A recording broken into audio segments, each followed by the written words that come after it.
But when it comes to fulfillment, that's an art. And the reason is it's about appreciation and it's about contribution.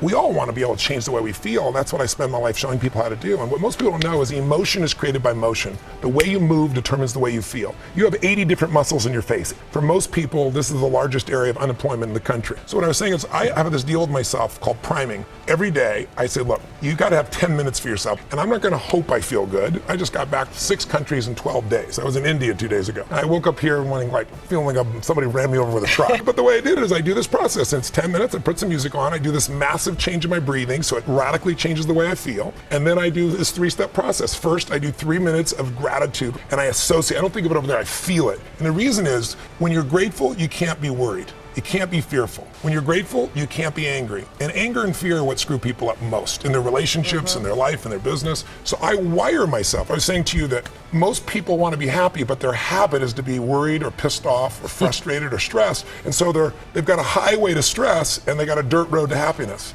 Motivational speaker Tony Robbins has been inspiring people for decades. If and when you end up in a hard spot, consider some of the advice he has to offer. When you find yourself going through a tough time, getting back on the highway to happiness starts first thing in the morning. Set aside at least 10 minutes for yourself to prime your body for the day that lies ahead. Change your breathing, focus on what you want to accomplish for the day, and find the motivation you need to stop the worry and fear that is holding you back.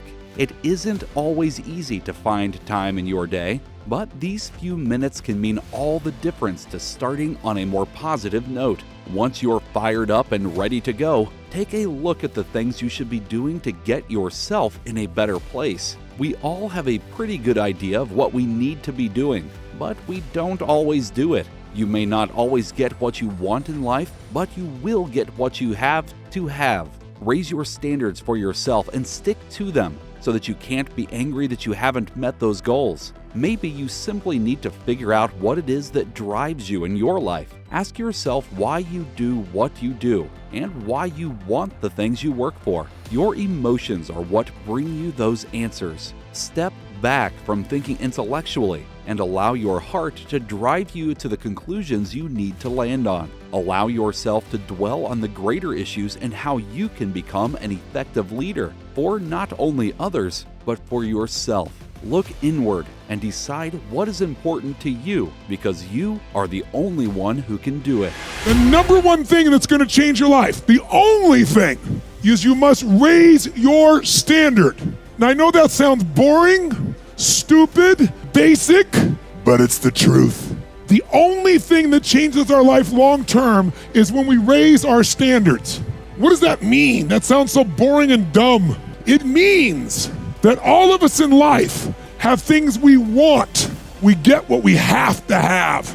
Remember I said earlier, we all get what we tolerate in ourselves and other people. But when you're no longer willing to tolerate something, that's when your life changes. The difference in people is their standards, period. And what do I mean by standards? Everyone in the world has a list of things they should do. I should lose weight. I should work out. I should spend more time with my kids. I should work harder. I should make more calls. And then you know what? People don't do their shoulds and they get mad at themselves and they what I call should all over themselves. They beat themselves up about it. You didn't learn it by just learning principles. You got in it and you did it so often that it became real. And the bottom line of why I'm here, besides being a crazy mofo, is that I'm really in a position, I'm not here to motivate you, obviously. You don't need that. And a lot of times that's what people think I do. And it's the furthest thing from it. What happens though is people say to me, well, I don't need any motivation. And I say, well, that's interesting. That's not what I do. I'm the why guy. I don't know why you do what you do. What is your motive for action?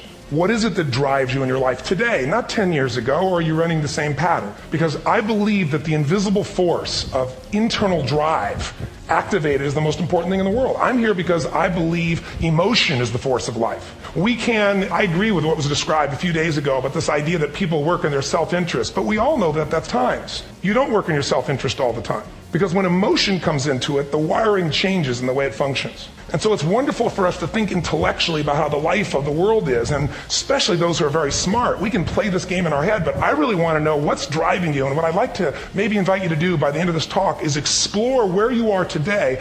What is your motive for action? What is it that drives you in your life today, not 10 years ago, or are you running the same pattern? Because I believe that the invisible force of internal drive activated is the most important thing in the world. I'm here because I believe emotion is the force of life. All of us here have great minds. I don't know if I'm in the category, but we all know how to think. And with our minds, we can rationalize anything, we can make anything happen. I agree with what was described a few days ago about this idea that people work in their self-interest. You don't work in your self-interest all the time. Because when emotion comes into it, the wiring changes in the way it functions. And so it's wonderful for us to think intellectually about how the life of the world is, and especially those who are very smart. We can play this game in our head, but I really want to know what's driving you. And what I'd like to maybe invite you to do by the end of this talk is explore where you are today for two reasons. One, so that you can contribute more. And two, so that hopefully we can not just understand other people more, but maybe appreciate them more and create the kinds of connections that can stop some of the challenges that we face in our society today. They're only going to get magnified by the very technology that's connecting us.